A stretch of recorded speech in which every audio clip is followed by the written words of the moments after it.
안녕하세요. 저는 여기저기 정착할 곳을 찾아 여행을 다니고 있는 30대 여자입니다. 사연을 듣다 보니 개념 가출한 시댁 이야기가 많길래 저도 저의 전 시댁 이야기를 해볼까 싶어 사연을 보내봅니다. 남편은 제가 운영하던 작은 꽃집의 단골 손님이었습니다. 많게는 일주일에 2번, 적어도 일주일에 1번은 꽃을 사가는 남자를 보며 누구인지는 몰라도 저 남자의 여자친구는 참 좋겠다 하고 생각했었어요. 남자가 꽃을 그렇게나 자주 사가니 당연히 여자친구가 있을 거라 생각했으니까요. 그러던 어느 날 남자가 계산하며 쪽지 하나를 내밀더라고요. 저희 어머니께서 이제 꽃 좀 그만 사오라고 하시네요. 그래서 말인데 제가 첫눈에 반했습니다. 실례가 안 된다면 연락 부탁드립니다. 이렇게 적힌 쪽지 끝엔 자신의 전화번호가 있었고 전 고민하다 연락했고 저흰 자연스럽게 연인 사이가 되었어요. 평소 남편의 이미지도 워낙 좋았던 터라 큰 거부감 없이 남편을 받아들였던 것 같아요. 사랑받는다는 게 어떤 것인지 느끼게 해주는 남편 덕분에 연애 기간 내내 행복했어요. 그러던 어느 날 부모님께서 함께 차를 타고 가다 사고가 나셨어요. 워낙 크게 난 사고라 어떻게 손 쓸 틈도 없이 두 분 다 제 곁을 떠나 하늘나라로 가셨네요. 갑자기 일어난 충격적인 일에 전 모든 의욕을 잃었고 그야말로 삶을 포기한 사람처럼 지냈어요. 우울증, 그거 정말 무서운 병이더라고요. 틈만 나면 죽고 싶다는 생각만 했어요. 그런 저를 세상에 다시 나오게 해준 사람이 남편이었어요. 자기야, 이제 기운 좀 차리자. 그리고 나랑 병원 가. 귀찮아. 그러지 말고 우리 헤어지자. 자기라도 제대로 살아. 그런 말이 어디 있어. 자기 잘못되면 나도 따라 죽을 테니 그렇게 알아? 알겠어? 자기야, 나 죽는 꼴 보기 싫으면 얼른 일어나. 그리고 나랑 병원 가. 오늘은 당신이 싫다고 해도 어떻게 해서든 데리고 갈 테니까. 자기 꼴을 좀 봐. 뼈는 앙상해서는. 하늘에 계신 부모님이 이 모습 보면 그 심정이 어떠시겠어? 그렇지 않아도 자기 혼자 두고 가셔서 눈도 제대로 못 감으셨을 텐데. 자기 이러고 있는 거 아시면 좋은 곳 못 가셔. 그러니까 나도 아니고 자기도 아니고 부모님 생각해서 병원 가자. 응? 날마다 찾아와서 저를 설득해준 남편 덕분에 전 병원 치료를 받으며 많이 좋아졌고 다시 일상생활을 하게 되었어요. 그 무렵 남편이 결혼하자고 하더라고요. 자기야, 우리 결혼하자. 응? 갑자기? 나 당신 가족이 되어주고 싶어. 사실 당신이 또 나쁜 생각할까봐 너무 걱정돼. 그러니까 나랑 결혼해서 내 곁에 좀 있어주면 안 될까? 당신 잘못되면 내가 못 살 것 같아서 그래. 제가 바다 끝까지 무너진 모습을 보고도 애절하게 결혼을 원하는 남편을 보며 내가 앞으로 이런 남자를 또 만날 수 있을까 싶더라고요. 그래서 전 고민하지 않고 남편과 결혼하기로 했어요. 저의 허락이 떨어지자 번갯불에 콩 구워 먹듯 결혼을 서둘렀지만 모두 저를 위한 것이겠거니 하고 그러려니 했어요. 남편의 시커먼 속내도 모르고 말이죠. 자기야, 우리 결혼하면 혹시 어머님 모시고 살아야 해? 아버님도 돌아가신 지 얼마 안 되셔서 적적하실 거 아니야. 재작년에 돌아가셨지. 그렇지 않아도 많이 적적해 하셔서 남동생이 모시고 있어. 그러니까 우린 엄마 신경 쓰지 말고 우리나 행복하게 잘 살면 돼. 알겠지? 사실 내심 걱정이었거든. 우울증이란 게 또 언제 심해질지 모르니까. 아무래도 모시고 살면 어머님이나 나나 힘들 것 같았거든. 당신만 다 아니까 너무 신경 쓰지 마. 동서에겐 조금 미안했지만 제 입장에선 어쩔 수 없더라고요. 결혼식은 최대한 간소하게 치렀어요. 남편은 3남매인데 막내 아가씨도 시집을 갔고 남편이 마지막이었던 터라 어머님도 조용히 올리는 결혼식을 반겨주셨어요. 고마워. 내 뜻대로 간소하게 결혼식 올려줘서. 내심 걱정했거든. 아무래도 당신이 맞이라 어머님 생각은 다를 수도 있으니 말이야. 그런 걱정을 왜 해? 당신도 봤잖아. 엄마도 좋아하시는 거. 우리 집도 막내 결혼식 올린 지 얼마 안 돼서 또 손님들 초대하기도 좀 그랬는데 때마침 당신이 간소하게 치르자고 하니 우리가 더 다행스러우는걸. 그러니까 그런 걱정 말고 당신은 그냥 건강 생각하면서 푹 쉬어. 남편의 말대로 전 마음을 요양하는 시간을 보냈어요. 꽃집도 제가 정신 놓고 있던 시기에 문을 닫았던 터라 낮에 햇볕도 쐬고 요리도 배우러 다니며 사람들과 어울리려 노력했어요. 그렇게 지내다 보니 수면제 없이 잠드는 시간들도 생겨나더라고요. 그렇게 몸도 마음도 건강해질 무렵 명절이 다가왔어요.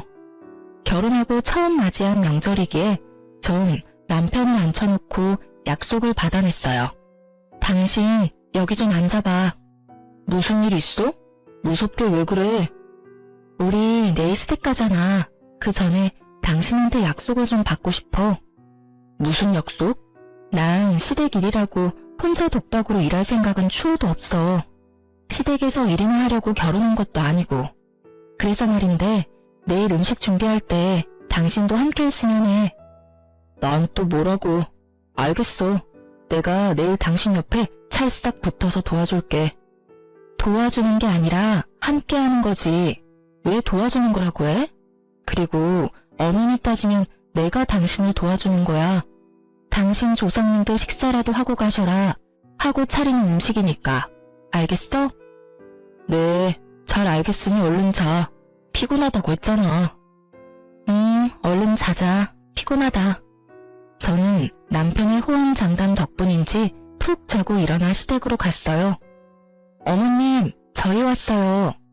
그래, 왔니? 얼른 손 씻고 와서 좀 거들어라. 둘째는 아까부터 재료 다듬고 있어. 전 괜찮아요, 어머님. 형님, 일단 짐부터 푸시고 좀 앉으세요. 차 많이 밀리죠? 커피라도 좀 드릴까요? 아니야, 동서. 일단 나 짐부터 풀고 바로 나올게. 여보, 당신이 먼저 좀 돕고 있어. 동서 혼자 힘들겠다. 알겠어. 재수씨, 저 손부터 씻고 와서 도와드릴 테니 조금만 기다려주세요. 저희가 나누는 대화를 잠자코 듣고 있던 어머님은 남편이 적극적으로 나서자 갑자기 태도를 바꿔 언성을 높였어요. 아니 얘가 뭐 하는 짓이야? 여기 여자가 몇 명인데 네가 왜 나서? 에이 엄마도 참. 요즘 그런 말 하면 이혼당해. 요즘 애들이 어떻든 나는 관심 없다. 여긴 내 집이니 내 뜻대로 할 거야. 넌 들어가서 쉬어. 아님 소파에 앉아서 TV라도 보든지. 나 하나도 안 피곤해. 어제 잠도 푹 자서 컨디션 매우 좋아. 얘가 진짜? 네 엄마 쓰러지는 꼴 보고 싶으면 가서 도우던가. 난 절대 내 아들이 요리하는 꼴 보고 있을 생각 없으니 정하려거든. 집에 가. 단호한 어머님의 태도에 남편도 어찌할 바를 모르겠는지 우물쭈물하고 있더라고요. 생각 같아선 집에 가고 싶었어요. 하지만 그럴 순 없더라고요. 형님, 전 괜찮으니까 형님도 몸 안 좋으시면 들어가서 쉬세요. 늘 혼자 했던 터라 별로 힘들지도 않아요. 동서, 그게 무슨 말이야. 이 많은 걸 어떻게 혼자서 해? 늘 해왔는데요, 뭘. 그리고 전 음식 만드는 것보다 어머님 노여움이 더 힘들어요. 그러니까 아주버님 벌 그만 세우시고 형님도 같이 들어가세요. 전 진짜 괜찮아요, 형님. 착한 것을 넘어 바보 같은 동서를 두고는 도저히 발길이 떨어지지 않았으니까요. 전 멀뚱히 서 있는 남편을 일단 방으로 보내고 동서를 도왔어요. 동서의 말은 그냥 하던 말이 아니더라고요. 그간 진짜 혼자서 일은 다 했는지 손이 보이지 않을 정도로 군더더기 없이 빠르게 음식을 해내더라고요.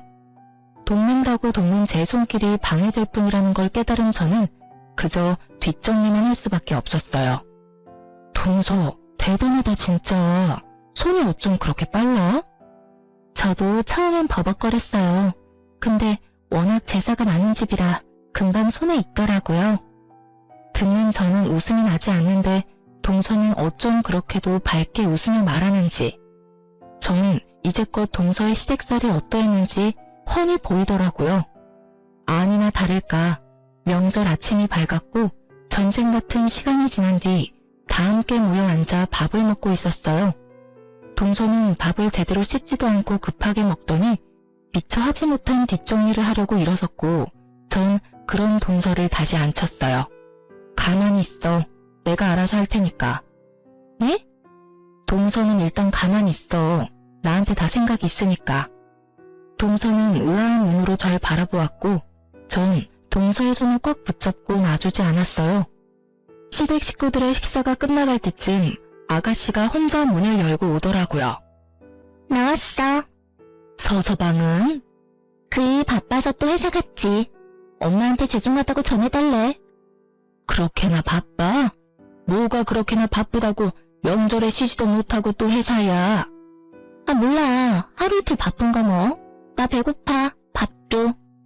넌 이때까지 밥도 안 먹고 뭐 했어? 시댁에서 밥도 한 그릇 못 얻어먹은 거야? 우린 차례도 안 지내잖아. 여기 와서 먹으려고 거의 안 먹었지. 언니, 얼른 먹을 거 좀 줘요. 시켜먹는 꼴이 숨을 쉬듯 자연스러운 신이를 보며 저도 모르게 한숨이 나오더군요. 전 신이의 밥을 차리려는 동서를 붙잡아 세우고 큰 소리로 말했어요. 동서, 친정 안 가? 이제 아가씨도 왔으니 이만 가봐. 네? 저 가라고요? 그럼 안 갈 거야? 아가씨도 왔는데 동서도 당연히 가야지. 형님은요? 형님은 언제 가시게요? 뭘 내 걱정까지 해? 나도 동서 보내고 갈 거니까 내 걱정하지 말고 동서나 얼른 가. 부모님들이 얼마나 기다리시겠어? 동서도 외동딸이라며. 시댁도 중요하지만 친정도 잘 챙겨야지. 여긴 식구도 많으니까 얼른 가봐. 그래도 되죠, 어머님? 그러렴. 당황한 기색이 역력한 어머님과 이런 상황이 어리둥절한 동서. 저는 동서를 떠밀다시피 해 친정으로 보내버렸어요. 그리고는 서둘러 남편의 옆구리를 찔러댔죠. 지금 당장 돌아가자는 무언의 압박을 알아들은 남편은 어색하게 연기를 시작했어요. 너무 피곤하다. 아들 피곤해? 그럼 들어가서 한숨 자. 아니, 여기서 자다 깨서 가려면 더 피곤해. 그럼 하루 더 자고 가면 되지. 친정 가야 하는 것도 아니고 뭐가 걱정이라고. 이 사람도 이렇게 고된 일은 처음이라 피곤할 거고 이번 명절은 우리도 일찍 가서 쉬어야겠어. 가자 여보. 짐 다 챙겨뒀지? 응, 아까 다 챙겨뒀어. 그럼 우리 갈게. 남편은 도망치듯 저를 데리고 시댁에서 나와버렸어요. 현관문을 나서는데 어머님과 아가씨의 표정이 가관이더라고요.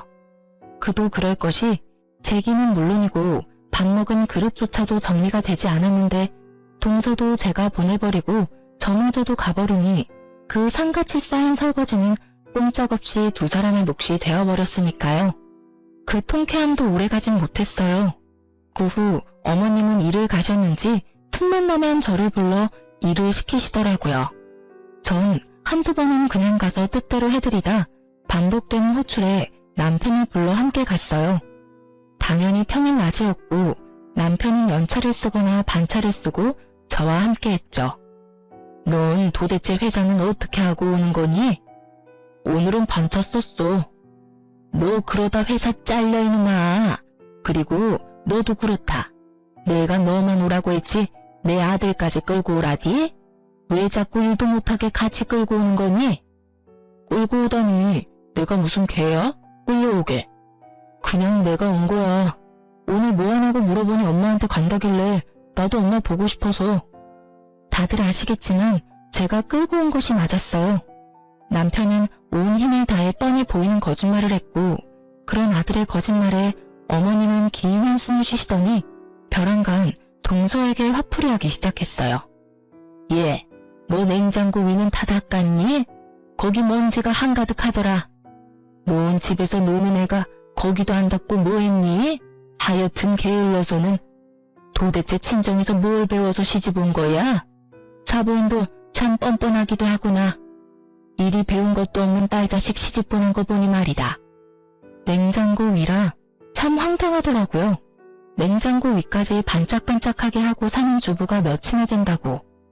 거기에다 친정 드립까지 나오니 저에게 하는 말도 아닌데 저도 화가 다 나더라고요. 정말 말 그대로 생트집을 잡는 어머님의 망언에 동서도 더는 참을 수 없었는지 입을 떼더라고요. 어머님, 정말 해도 해도 너무하시네요. 제가 뭘 그렇게 잘못했다고 친정 엄마까지 들먹이세요? 뭐야? 너 지금 나한테 말 대답하니? 네, 저도 할 말은 해야겠어요. 지금까진 어머님이 하시는 말씀 다 저를 위하는 말이다 생각하고 넘어가려고 했어요. 근데 요즘엔 해도 해도 너무하시잖아요. 친정엄마가 무슨 잘못을 했다고 그런 소리까지 하시냐고요.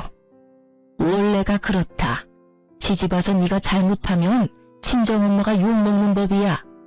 그런 법은 없어요, 어머님. 그리고 제가 잘못해서 혼내시는 거 아니시잖아요. 만만한 게 저라고 형님이 저처럼 가만히 있지 않고 할 말 다 하시니까 저한테 지금 화풀이 하시는 거잖아요. 제가 바본 줄 아세요? 내가 언제 너한테 화풀이를 했다고 그러니? 얘가 아주 생사람 잡는구나. 왜? 너도 네 형님이 바락바락 시어머니 이겨먹는 꼴 보니 따라하고 싶더니? 그래서 눈 똑바로 뜨고 나한테 대드는 거야? 집안꼴 잘 돌아가는구나. 이게 다 너 때문인 건 아니? 네가 내 말끝마다 말대답이나 하니 얘도 너 따라서 그러는 거 아니니? 엄마, 왜 갑자기 이 사람한테 그래? 넌 빠져 이 녀석아. 어디 부모 앞에서 마누라 역성을 드는 거야? 다툼이 절정을 향해 가던 그때 이 다툼을 한 방에 날려버릴 신우이가 뛰어들어왔어요. 엄마, 큰오빠가 돈 준대. 1,000만 원! 나 살았어. 신우이의 등장에 순식간에 다툼은 사라지고 다들 제 눈치를 살피기 바쁘더라고요. 제가 들은 말이니 제대로 들은 말이 맞는 건지 곱씹을 필요도 없었어요. 워낙 티가 나게들 눈치를 살피니까요. 이게 무슨 말이야? 그런 말 없었잖아. 그게 아니라 막내가 워낙 급하다고 해서. 그래서 나하고 한마디 상의도 없이 1,000만 원이나 되는 돈을 주기로 했다고? 당신한테 그렇게 큰 돈이 어디 있어서? 당신 생활비 빼곤 당신 적금 내가 관리하잖아. 그게 퇴직금 조금 정산받았어. 당신 제정신이야? 기가 차더라고요. 하지만 더 기가 차는 건 어머님의 생각과 태도였어요. 너 지금 여기가 어디인지 잊었니? 어디서 소리를 꽥꽥 질러대는 거야? 그리고 가족끼리 힘들면 도와줄 수도 있는 거지. 이게 그렇게 하는 일이니? 상의 한마디도 없이 그렇게 큰 돈을 빌려줬다 해도 황당한데 그냥 줬다고 하잖아요. 어머님은 어떠실지 몰라도 제 기준에선 하는 일이에요. 너 그러다 시어머니 잡아먹겠구나. 내가 네 눈치 보여서 어디 말이라도 하겠니? 엄마 그만해. 불난 집에 부채질 좀 그만하라고. 아, 내가 진짜 궁금해서 그러는데 아가씨 남편도 있는데 왜 당신이 돈을 주는 거야? 그게 막내가 남편 몰래 친 사고라 알면 이혼당해. 들으면 들을수록 어이가 없더라고요. 저는 이대로는 안 되겠다 싶어 단호하게 말했어요. 당신은 다를 줄 알아? 아가씨, 상황이 급한 것 같으니 돈은 드릴게요. 대신 달에 50만 원씩 갚으세요. 이자는 안 받을 테니 편의점 알바를 해서라도 꼭 갚으셔야 할 거예요. 뭐라고요? 언니가 뭔데 이래라 저래라 해요? 몰라서 물어요? 아가씨 오빠 부인이잖아요. 잘 들어요 아가씨. 오빠 이혼하는 꼴 보기 싫으면 매달 잊지 말고 50만 원씩 꼭 붙여요. 당신도 똑바로 들어. 한 번만 더 상의 없이 이런 일 벌였다간 진짜 이혼이야. 알겠어? 단호했던 제 태도 때문인지 아가씨는 돈을 꼬박꼬박 갚는 듯 했어요. 그렇게 시댁은 몇 달 정도 조용하더라고요. 하지만 시댁이 조용하니 남편 놈이 사고를 치더라고요. 어느 순간부터 회사 일이 너무 힘들다고 하더니 어느 날은 진지하게 그만두고 싶다고 하더라고요. 저도 수입이 없었던 터라 좋게 조금만 더 고생해달라고 했어요. 그렇게 퇴사 마음을 접은 줄 알았는데 그게 아니었어요. 당신 그게 뭐야? 출근한다고 나갔던 사람이 대낮에 큰 상자를 안고 집으로 들어오더라고요. 제가 깜짝 놀라 물으니 남편 놈은 어린아이처럼 웃으며 말했어요. 나 사표 냈어. 당신 말 듣고 참아보려고 했는데 도저히 안 되겠더라고. 그래서 그냥 오늘 사표 내버렸어. 미안해. 미리 말 못해서. 아, 그래. 이미 낸 사표 어쩌겠어. 내가 그렇게까지 말했는데도 당신이 사표를 낸 데는 다 이유가 있겠지. 그동안 고생 많았어. 이해해줘서 정말 고마워. 사실 당신이 이혼하자고 하면 어쩌지 하고 무서웠거든. 이런 일로는 이혼 안 해. 물론 미리 상의 안 한 건 좀 화나긴 하지만 앞으론 나하고 상의 정도는 해. 알겠지? 응. 근데 오늘 동생들 집에 오기로 했어? 어머님 곧 생신이잖아. 선물 때문에. 대단하신 어머님은 한여름에 밍크코트를 선물로 받고 싶다 하셨고 한두 푼도 아니었기에 전 서방님과 아가씨를 집으로 불렀어요. 약속 시간에 맞춰 두 사람은 집으로 왔고 전 바로 얘기를 꺼냈어요. 어머님 생신 선물 날인데 밍크코트 갖고 싶으시대요. 좋네요. 그렇지 않아도 친구들 중에 엄마는 밍크코트 없다고 그랬는데 이참에 사주면 되겠네. 우리 엄마 좋아하겠네. 엄마는 좋겠네. 근데 형, 너무 무리하는 거 아니야? 밍크코트 비싸잖아. 어쩔 수 없지 뭐. 삼남매의 얘기를 듣고 있자니 이상한 방향으로 흘러가기에 제가 딱 잘라 말했어요. 지금 무슨 말들 하는 거예요? 어머님 밍크코트 다 같이 돈 모아서 사드릴 거예요. 한두 푼짜리도 아니고 저희가 어떻게 사드려요? 어머 언니, 그런 건 원래 마지가 다 하는 거라고요. 저희가 돈이 어디 있어요? 그러게, 형수님, 비싸니까 맏아들이 사드려야죠. 그래 여보, 얘들이 돈이 어디 있어. 그냥 우리가 사드리자, 응? 어쩜 새 입에서 나오는 말 중 사람 말을 하는 이가 단 하나도 없는지 어이가 없어 헛웃음이 나오더라고요. 전 돈을 합치기 위해 미리 뽑아놓은 돈 중 20만 원을 꺼내 식탁 위에 올려놓으며 말했어요. 여기 20만 원, 난 더는 할 생각 없으니까 이 돈 보태서 밍크코트를 사드리든 김 세트를 사드리든 삼남매가 알아서 하세요. 언니, 20만 원으로 뭘 사요? 진짜 해도 해도 너무하는 거 아니에요? 형수님, 이건 아니죠. 어머님도 저희가 모시고 사는데 그깟 밍크코트 좀 사드리면 큰일이라도 난답니까? 해도 해도 너무하시는 건 두 분이시죠. 아니, 3명일 수도 있겠네요. 어쨌든 마지가 동네북도 아니고 왜 그 비싼 걸 마지가 해야 해요? 서방님이랑 아가씨는 어땠을지 모르겠지만 저희 결혼할 때 맞이라고 해서 더 받기는커녕 저희 둘이 알아서 다 했어요. 달마다 어머님 용돈도 드리고 있고요. 거기에다 어머님 생신 선물까지 독박스라고요? 전 그럴 생각 없네요.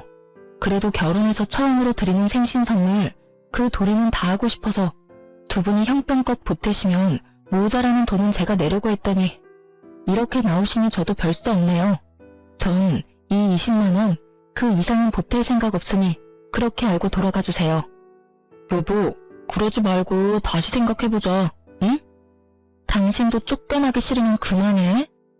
남편은 입을 다물었고 두 사람도 순순히 돌아가더라고요. 생일 선물로 뭘 사드렸는지는 아직도 모르네요. 남편도 말해주지 않았고 굳이 저도 묻지 않았거든요. 생신 때도 밖에서 밥만 먹고 헤어졌고요. 아마 전 이때쯤부터 이혼을 생각하고 있었던 것 같아요. 이대로 괜찮을까 하는 생각이 강하게 들었거든요. 그러면서도 제발 더는 실망하게 하진 않기를 바라고 또 바랐어요. 하지만 도저히 참을 수 없는 일이 벌어지고야 말았죠. 산 넘어 산이라고 어머니 생신이 지난 지 얼마 되지 않아 아버님 제사가 다가왔어요. 계속해서 시댁일로 남편과 부딪히니 시댁 말만 나와도 머리가 아프더라고요. 하지만 어쩌겠어요. 제가 안 가면 또 난리가 날 테고 그 난리통에 애꿎은 동서만 피볼 것이 뻔하니 안 갈 수도 없는 노릇이었어요. 그렇다고 당하고만 있자니 속에 천불이 날 것 같았고요. 시댁에 도착하니 제 예상대로 동서는 발바닥에 불난 듯 바쁘게 움직이고 아가씨와 서방님은 소파에 앉아 TV를 보고 있더라고요. 어머님은 안 보이시고요. 전 이때다 싶어 남편에게 뒤집개를 줬어요. 당신 여기서 전 좀 뒤집어. 그 정도는 할 수 있지? 그럼. 그리고 서방님, 오셔서 동그랑땡에 계란물 좀 묻히세요. 아가씨도 좀 하시죠? 오빠들 다 일할 건데 앉아서 쉴 건 아니죠? 아버님 재산데 며느리들만 죽어라 일하고 자식들은 놀고 있고 그건 아닌 것 같은데? 다들 저랑 같은 생각이죠? 얼른 오세요. 빨리 끝내고 다 같이 쉬어요. 저의 당당한 요구에 두 사람 다 민망했는지 쭈뼛쭈뼛 주방으로 오더라고요. 두 사람이 오는 것을 확인한 저는 동서의 앞치마를 벗기며 말했어요. 동서는 들어가서 쉬어. 이제껏 혼자 하느라 고생했는데 오늘은 좀 쉬어. 여긴 우리끼리 알아서 해볼게. 괜찮아요, 형님. 저도 같이 할게요. 괜찮기는 뭐가 괜찮아. 얼굴 까칠한 것 좀 봐. 얼른 들어가서 쉬어. 형님, 저 진짜 괜찮은데. 괜찮아도 들어가서 쉬어. 내가 진짜 미안해서 그래. 부탁이다, 응? 저의 부탁에도 망설이는 동서를 방에 밀어넣어버리고 삼남매와 함께 음식 준비를 서두르고 있었어요. 그때 어머님이 들어오더라고요. 일은 다 맡겨놓고 어딜 다녀오시는 건지 표정이 아주 밝더라고요. 하지만 그 밝은 표정은 금세 어두워졌어요. 너희 뭐하니? 둘째는 어디 갔어? 제가 쉬라고 했어요, 어머님. 자식이 이렇게나 많은데 동서 혼자 이 많은 걸 하고 있더라고요. 그래서 제가 나머진 우리가 할 테니 좀 쉬라고 했어요. 어머님도 들어가서 좀 쉬세요. 너 진짜 제정신이니? 네가 뭔데 내 자식들한테 이런 일을 시켜? 자식들은 놀고 왜 며느리만 일을 해야 해요? 제가 진짜 이해가 안 돼서 그래요. 원래 다 그런 거야. 그게 며느리가 할 도리인 거다. 알겠니? 그게 도리라면 제가 아버님 제사 음식 다 차리는 대신 우리 부모님 제사 땐 전 놀고 이 사람이 음식 준비 다 하면 되겠네요. 그렇죠, 어머님? 이게 진짜? 순식간에 일어난 일이었어요. 숨 넘어가듯 언성을 높이던 어머님이 제 뺨을 때려버린 것은요. 너무 당황스러운 나머지 정신이 나가 있는데 어머님이 쉬지 않고 욕을 하시더라고요. 글로 적기도 심한 말들이었어요. 그렇게 한참 욕을 듣다 보니 내가 왜 여기서 이런 취급을 받고 있나 싶으면서 화가 나더라고요. 그래서 전 어른을 칠 순 없고 남편을 때려버렸어요. 여보, 내가 어른은 칠 수 없고 당신 엄마니까 당신이 대신 맞아. 이년이 진짜 미친 게 분명하구나. 감히 누구 앞에서 누굴 때려? 미친 건 제가 아니라 어머님이시죠. 제가 뭘 그렇게 잘못했다고 때리고 욕하세요? 며느리가 되면 맞고 욕 얻어먹는 게 당연한 건가요? 이년이 아직도 정신을 못 차리고 입을 놀리는구나. 너 이리 와. 저한테 한 번만 더 욕하시고 때리시면 똑같이 이 사람한테 할 거니까 어디 한번 해보세요. 저의 협박에 어머님은 목더미를 잡고 뒤로 넘어가는 신용을 하더라고요. 소름 끼치는 연기를 보고 있자니 토할 것 같아 전 가방을 들고 그대로 집으로 돌아왔어요. 집에서 씩씩거리고 있으니 남편도 왔더라고요. 돌아온 남편은 저를 보자마자 무릎을 꿇고 싹싹 빌더라고요. 여보, 내가 대신 사과할게. 진짜 미안해. 많이 아팠지? 나 살다 그렇게 몰상식한 사람 처음 봤어. 욕하는 거 당신도 들었지? 나 참, 난 세상에 그런 욕이 있는 줄도 몰랐다. 어쩜 그런 욕을 할 수가 있는지. 내가 다 미안해. 진심이야. 당신이 원하면 나 엄마랑 인연 끊을 수도 있어. 그러니까 이혼하자는 말만 하지 말아줘. 나 당신 없으면 못 살아. 손이 발이 되게 비는 남편을 뒤로 한 채 전 방으로 들어와 문을 잠가버렸어요. 남편이 잘못한 것도 아닌데 화가 너무 나니 남편도 꼴도 보기 싫더라고요. 다음 날이 되어도 찬바람이 쌩쌩 불자 남편도 피하는 게 상책이다 싶었는지 아침 일찍 나가 저녁 늦게 들어오더라고요. 그렇게 며칠이나 지났을까요? 동서가 찾아왔어요. 그리고 동서에게서 충격적인 말을 들을 수 있었어요.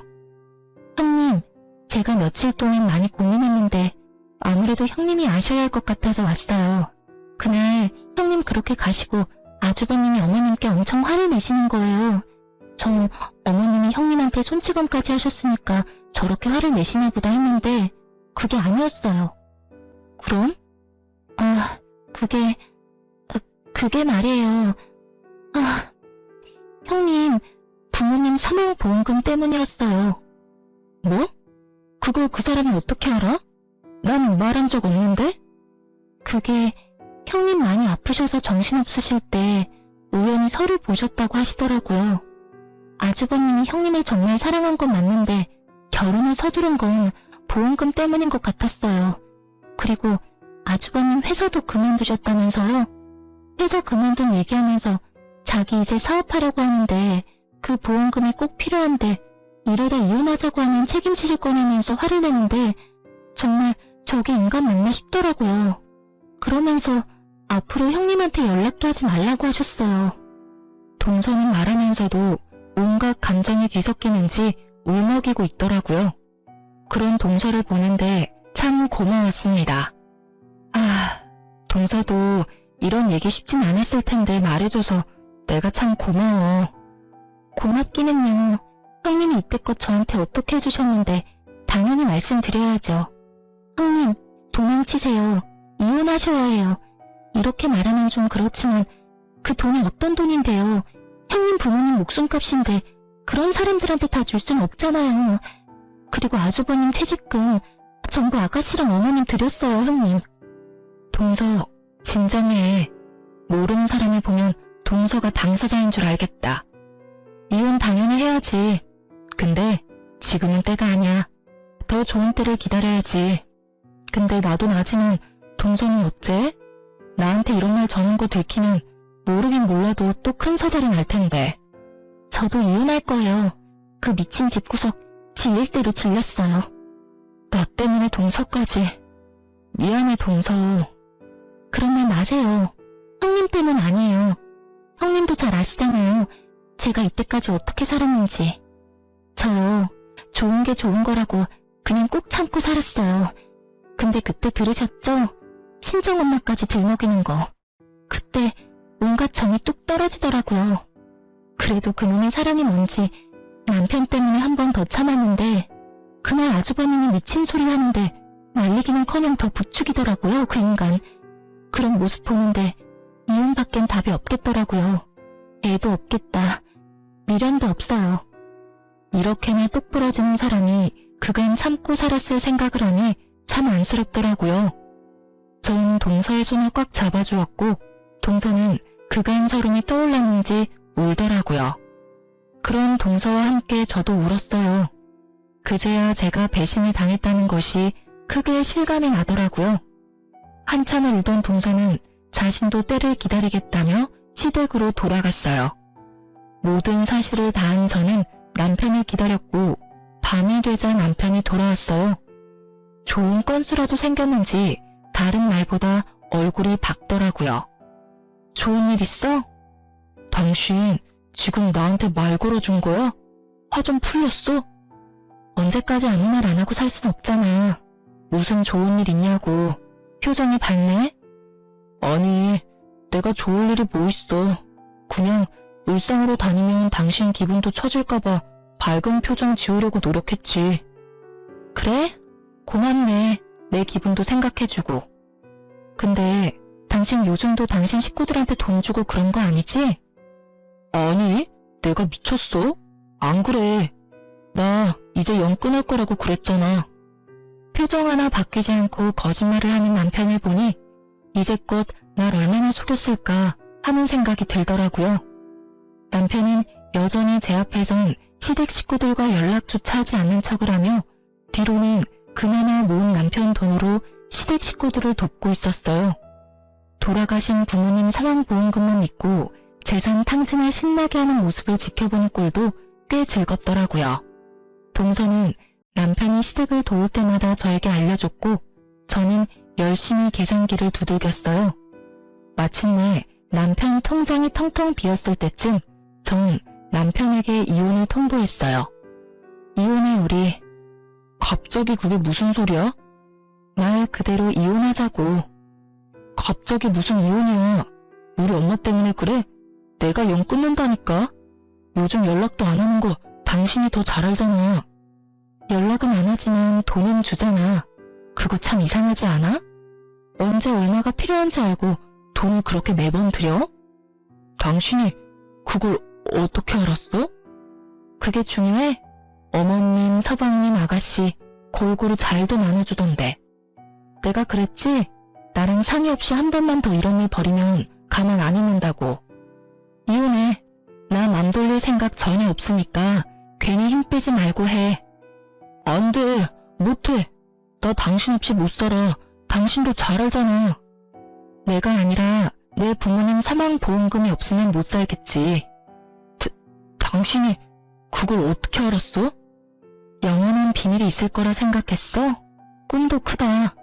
얼른 짐 싸서 나가. 여기 내가 처녀 때부터 살던 내 집인 건 알지?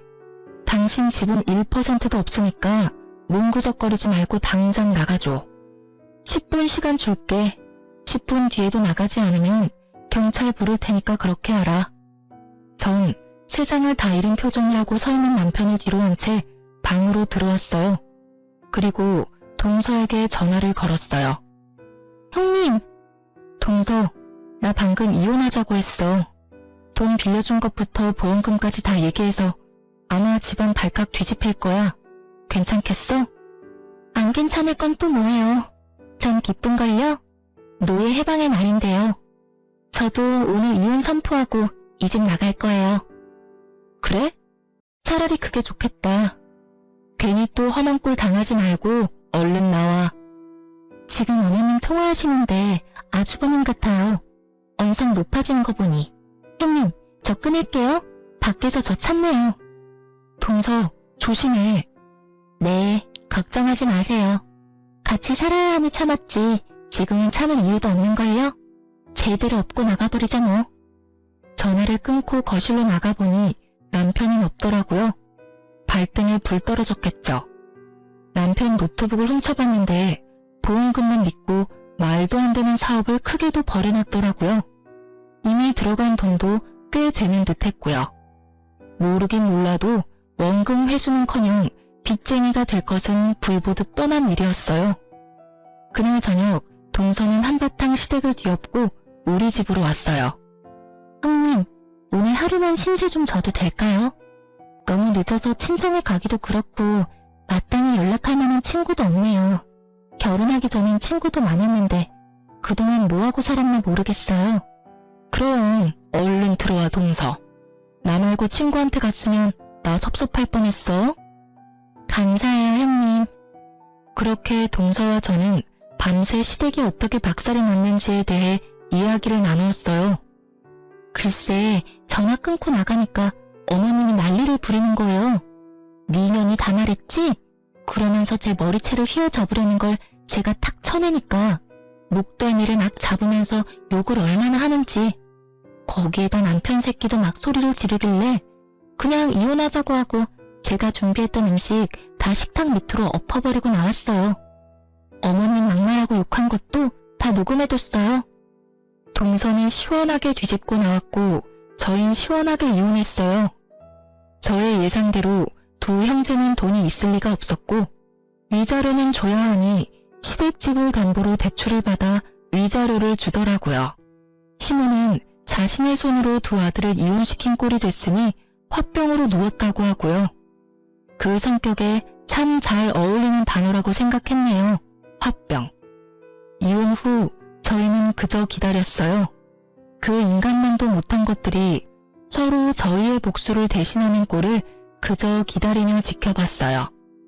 어느 날 동서에게 시동생이 찾아왔고 동서에게 무릎을 꿇고 싹싹 빌었다고 해요. 여보, 나 분가해서 나왔어. 나한테 왜 그런 이야기를 해? 이제 우리 둘이 오붓하게 살 수 있어. 그러니까 우리 다시 시작하자. 내가 앞으로 진짜 잘할게. 응? 오붓 같은 소리 한다 진짜. 야, 정신 차려. 나 네 엄마 때문도 있었지만 너도 끔찍해서 이혼하자고 한 거야. 참 너도 너다. 남의 돈 탐내더니 이제 부모까지 버리고. 버리다니 그냥 분가한 거라고. 그래, 그렇다고 쳐. 집 담보로 대출받아 깡통집 만든 것도 모자라서 아픈 엄마 내팽개치고 나온 게 분가라고 생각하고 싶으면 그렇다고 치고 제발 좀 꺼져줘. 네 무릎 단 그 바닥 썩을까봐 나 지금 너무 걱정되니까. 내 말 안 들려? 꺼지라고. 시동생은 동서의 호통에 불이 나게 도망갔다고 하더라고요. 착하기만 했던 동서가 그렇게 화를 내니 놀라기도 했겠죠. 동서 말을 듣는데 제가 더 통쾌하더라고요. 거기서 끝인 줄 알았는데 시댁 것들은 동서가 얼마나 만만했던 걸까요? 그 뒤로 한동안 조용하더니 어느 날은 시모가 직접 찾아왔다고 했어요. 행색이 말도 못하게 형편없었다고 하더라고요. 아가, 나라도 좀 받아주면 안 되겠니? 네? 제가 왜요? 어머님 잘난 아들딸 있잖아요. 그 나쁜 것들 말도 마라. 네 남편은 날 버리다시피 하고 집을 나가더니 연락도 없고 하루가 멀다고 와서 돈이란 돈은 다 뜯어가던 딸려는 이제 돈 없다고 날 첫째한테 떠넘기더니 전화도 안 받아. 그리고 장남이라는 거는 내 집까지 팔아서 글쎄 날 월세방에 쳐넣어놓고 연락도 안 되는구나. 아, 어머님. 응? 그래, 아가, 넌 나 안 버릴 거지? 저 이혼했어요. 벌써 이혼한 지 몇 달이나 지났어요. 전 어머님 아가도 며느리도 아니에요. 그러니까 앞으로 찾아오지 마세요. 어머님이라 불러드리는 것도 오늘이 마지막이니까요. 이제 진짜 2번 다신 보지 마요. 전 어머님 얼굴만 봐도 끔찍하네요. 동서가 어찌나 성대모사를 잘하는지 동서 말을 듣는데 마치 시모가 눈앞에 있는 기분이었어요. 그래서 그런지 더 통쾌하더라고요. 저의 예상대로 그들은 서로가 서로에게 지옥을 보여주고 있었어요. 참 어울리는 결말이라고 했네요. 이렇게 끝이 난 줄 알았죠? 찾아올 사람은 다 찾아왔다고. 하지만 아니더라고요. 전 남편이 남아있다는 걸 깜빡했어요, 제가. 저를 찾아온 남편은 왜인지 여유로워 보였어요. 의아했죠. 미래가 보이지 않는 빚쟁이일 텐데 여유로워도 너무 여유로우니까요. 좋아 보이네. 잘 지냈어? 이혼한 덕분에 아주 잘 지내지. 나는 안 물어봐줘? 내가 왜? 전 남편은 제 말은 들리지도 않는지 묻지도 않은 안부 따위를 전해주더라고요. 나는 못 지내. 당신이 없어서. 그리고 우리 가족들도 잘 못 지내. 엄마는 단칸방에 사시고 막내는 결국 돈 사고 친 거 남편한테 들켜서 이혼당하고 요새는 연락도 안 돼. 어디서 뭐라고 사는지. 에휴. 신세 한탄이나 하려고 만나자고 한 건 아닐 테고 갑자기 만나자고 한 이유는 말해. 나 이번에 대박 건수 잡았어. 대박 건수를 잡았는데 왜 날 찾아와? 그리고 아직도 사업에 미련 있니? 너 돈 없지 않아? 사업 말고 주식. 진짜 믿을만한 사람한테 들은 정보인데 이거 대박 날 거래. 그래서 말인데 나랑 다시 합치자. 나랑 다시 합치면 당신한테도 이 정보 넘겨줄게. 당신이랑 나랑 둘이 투자해서 대박 터트리면 우리 평생 먹고 살 수 있다고. 헛웃음이 나더라고요. 여유의 이유가 주식이라니. 주식의 주자도 모르는 제가 살짝만 들어도 사기인 것이 분명한데 그걸 믿어 의심치 않는 전 남편을 보니 참 한심하더라고요. 수상하다는 생각은 못하나 봐. 그렇게 중요하고 확실한 정보가 왜 네 귀까지 들어가겠어? 그리고 내가 머리에 총 맞았어? 너같이 소름 끼치는 새끼랑 다시 살 부대끼면서 살게. 제발 좀 사라져주라. 지금도 토할 것 같으니까. 뭐? 너 지금 나 무시하냐? 대학도 못 나온 고졸년이 무식해서는. 그러니까 네가 그 큰 보험금을 가지고도 그 모양 그 꼴로 사는 거야. 알겠어? 뚫린 입이라고 나오는 대로 짓거리는 전 남편의 얼굴을 주먹으로 날려버렸어요. 생각 같아서는 짓밟아주고 싶은 걸 그딴 새끼에게 괜한 건수 만들어주고 싶지 않아 겨우 참았네요. 전 다시 찾아오면 경찰에 신고할 거라는 말을 남기고 돌아섰어요. 그 후 전 남편이 어디까지 망하나 지켜보기 위해 사기 같은 주식을 주시했어요. 그 주식은 며칠 오르는가 싶더니 빠르게 고꾸라지더라고요. 하루아침에 나락으로 가는데 전 남편의 미래를 보는 것 같아 한참을 웃었어요. 그리고 며칠 뒤 자신이 어디까지 갔는지 알려주고 싶은지 전 남편에게 전화가 왔어요. 찾아오지 말랬더니 전화질이야? 있잖아, 나 경찰서인데 나 한 번만 살려주면 안 될까? 뭐? 경찰서? 나 사실 빚쟁이 됐어. 저번에 말했던 주식만 믿고 여기저기 돈 빌려다 투자했는데 완전 깡통 찼어. 그래서 지금 고소당해서 경찰서인데 당신이 한 번만 좀 도와주면 안 될까? 제발. 당신이 안 도와주면 나 깜빵에 가야 해. 당신도 나 그렇게까지 되는 건 싫은 거 아니야. 착각의 정도가 광증에 가까운 남편의 개소리를 들으면 전 웃음을 터뜨렸습니다. 착각은 자유라더니 너 그 정도면 병이야, 병. 뭐? 너 그렇게까지 되는 거 좋아. 내가 싫을 이유가 없잖아? 그래서 하는 말인데 그냥 깜빵 가. 깜빵 가면 잠도 재워주고 밥도 주고 운동도 시켜준다더라. 심지어 다 공짜래. 어때? 끝내주지? 그러니까 잘 생각해봐. 그럼 차단할 테니까 전화하지 마. 알겠지? 전 다급히 전화를 끊고 전 남편 번호를 차단했네요.